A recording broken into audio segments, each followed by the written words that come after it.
Hey guys, welcome to our channel Make Your Learning Simple.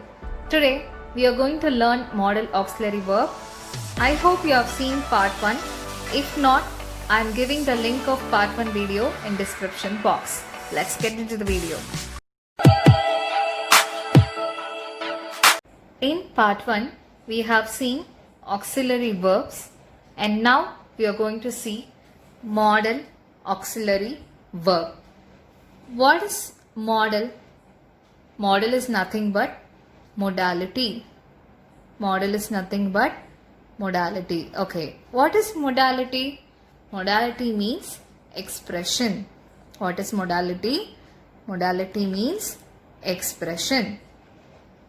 That is showing or feeling according to a situation. It may be expressing an ability or asking a permission or giving a suggestion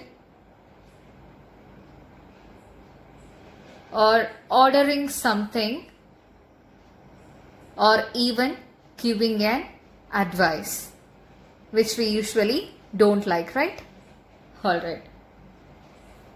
So, these are some of the expressions we used to show in our day-to-day life. Let us see why auxiliary verb differ from modal auxiliary verb. In case of auxiliary verb, as we learned in our previous video, it does change according to the person. That is, whether it is a first person or it is a second person or it is a third person. But in case of modal auxiliary verb, it does not change. It does not change according to the person. You will understand clearly if I quote it with an example. I am taking he or she, and I am taking you, I, we, and they.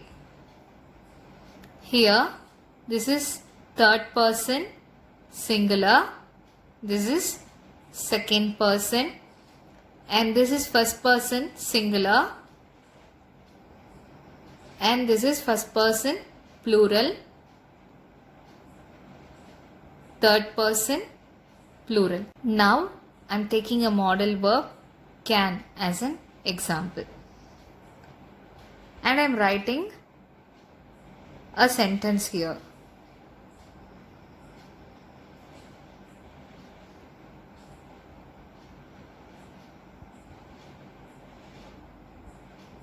Not a sentence, it is a clause. Okay. Now, this can be used for this third person as well as for this second person as well as for this first person and for this first person plural as well as for third person plural. Now see, he can succeed by working hard. You can succeed by working hard.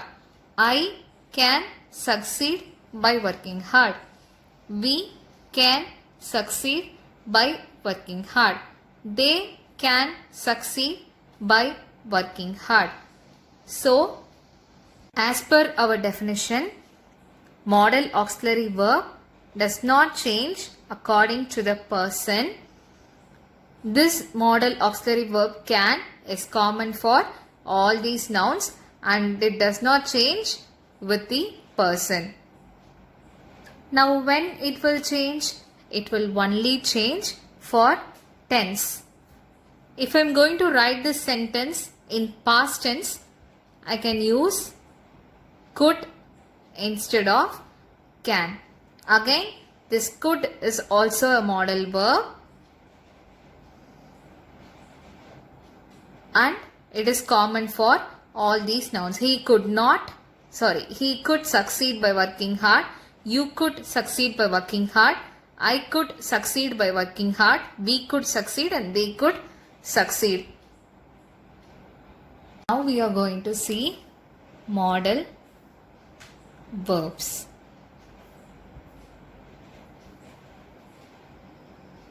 Can, could, will, would, shall, should, may, might, must,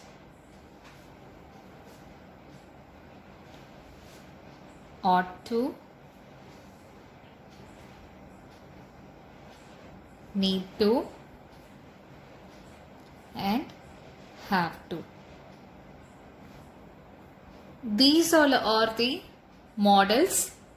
These modals are used in a sentence to show various intention or modality. That's why these are called as modal verbs. Here, among these, have to is not a modal verb and is not even an auxiliary verb. It looks like a phrase, but it performs like a modal verb. That's why I put it under modal verbs. We have seen what are modal verbs. Now we are going to see the rules which we have to follow while using this modal verb. First one, can. Can should be used when your intention is ability. For an example, I can do this work. Here, in this sentence, my intention is to express my ability that I can do this work. That's why I've written I can do this work. So now for could is used to express ability in the past. Could is used to express ability in the past. I could do this work. And could will be used as a past tense verb for can during indirect speech. Now I am going to explain you about will.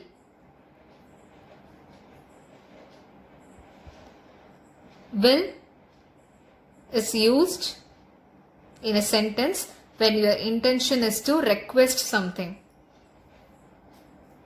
in an informal way. In an informal way.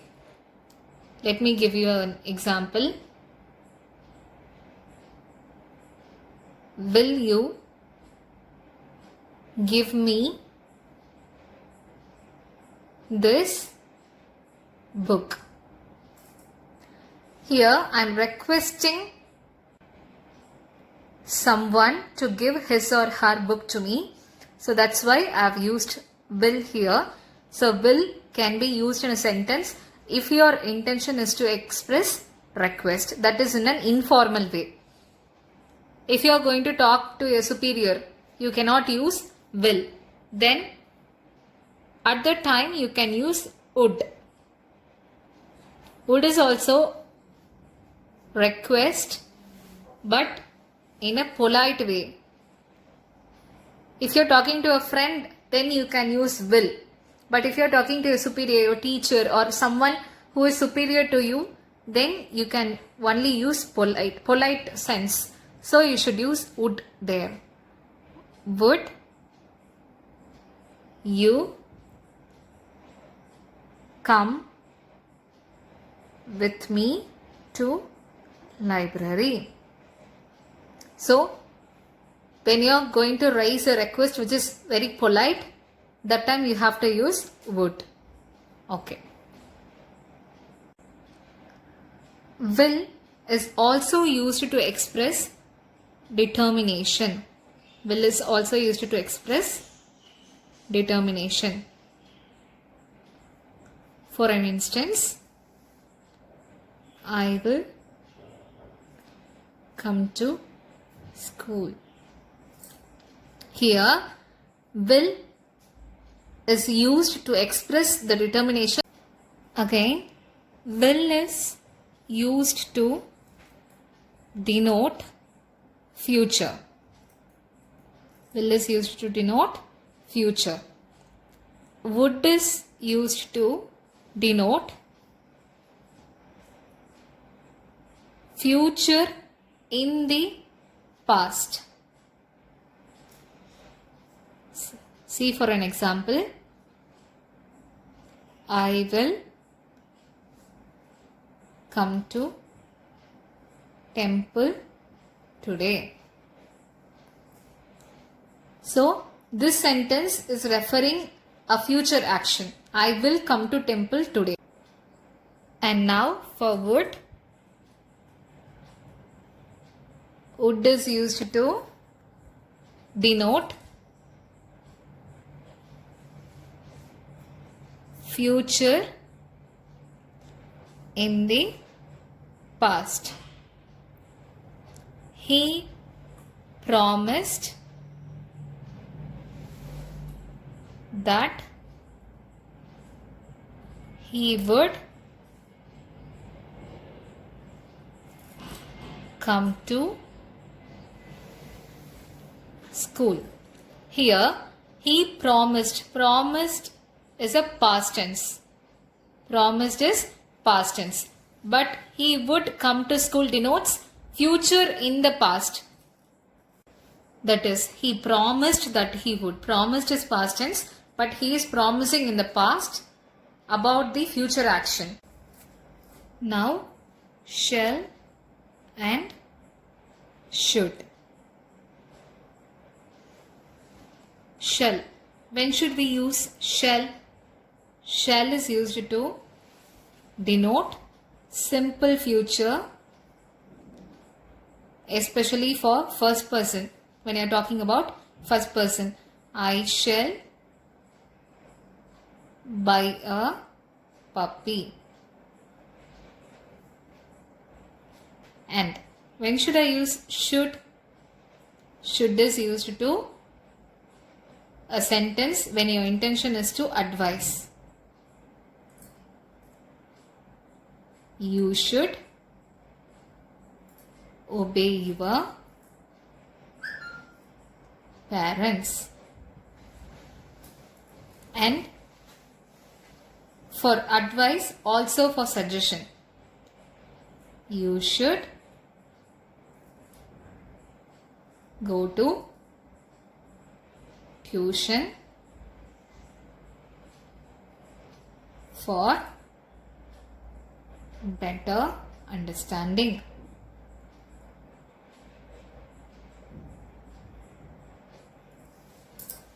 Now, when we have to use must, we have to use must when your intention is to order.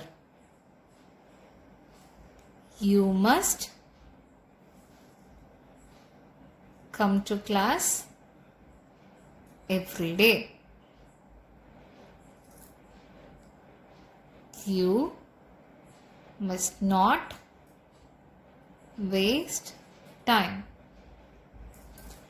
So these are the orders which you have been continuously hearing from your parents as well as your teachers, right? Yes, time is precious and you must not waste it. Alright. Here, must is also used for advice, used to express advice. Then, when can I use should and when can I use must? Let us see that. Now see, should versus must.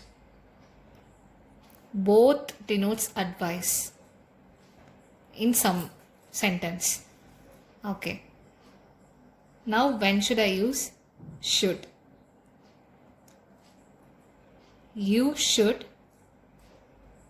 visit the doctor once. Second example, you must visit the doctor once. Now in these two sentences, here in first example, you should visit the doctor. This is a normal general advice which anyone can give if you are fallen sick. But here in second example, you must visit the doctor once, which means it is a strong advice and you have to visit the doctor. That is the meaning of you must visit the doctor once. So both indicate advice, but the first example is a general advice, a normal advice which anyone can give, and the second one is very strong advice to you. So that is the example between these two sentences. From these sentences, I think you can understand when you have to use should and when we have to use must. Now we shall learn about may or might. May or might. It is used to denote or express possibility. If your intention is to express possibility, then you can use may or might in your sentence. May is for present tense and might is for past tense. Again, may is used to express higher possibility. It may rain today. And for might, again I am writing the same sentence. It might rain today. Now listen, if you have 80% chance to get rain, that time you can use may. If you have 20% to get rain, chance to get rain, that time you can use might. By this example, I think you can understand when to use may and when to use might in your sentence. So for may, it may rain today, and for might, it might rain today. Both used to express possibility, but the possibility percentage varies. If you have 80% possibility to get rain, that time you can use may. For higher possibility, you should use may, and for lower possibility, for 20%, you can use might. Now, may is also used to ask permission. May is also used to ask permission. For an instance, may I come in? Which is a world famous example, right? So, may I come in? Here, I am asking permission to come inside. So, I am using may. Now, we are going to learn about need to. Need to is used to express necessity. When your intention is to show necessity, that time you have to use need to. I need to write down all the topics. You need to meet your class teacher. So these examples express the necessity. So that's why we are using need to in these sentences. Finally, the last one, ought to. Ought to is used to express moral duty. You will understand clearly if I say an example. You ought to preserve our natural resources. In this sentence, ought to is explaining your moral duty to preserve our natural resources. So, such kind of sentences which show the moral duty should have ought to in it. Okay guys, I have taken auxiliary and modal auxiliary verb as per your syllabus. You need not to get deep into it. This is all enough for your portion. And especially for 10 students, please try to answer all the questions given in your book under Unit 1 Grammar. Okay? And thanks for watching. For more videos, please subscribe to MYLS. Thank you once again and have a nice day.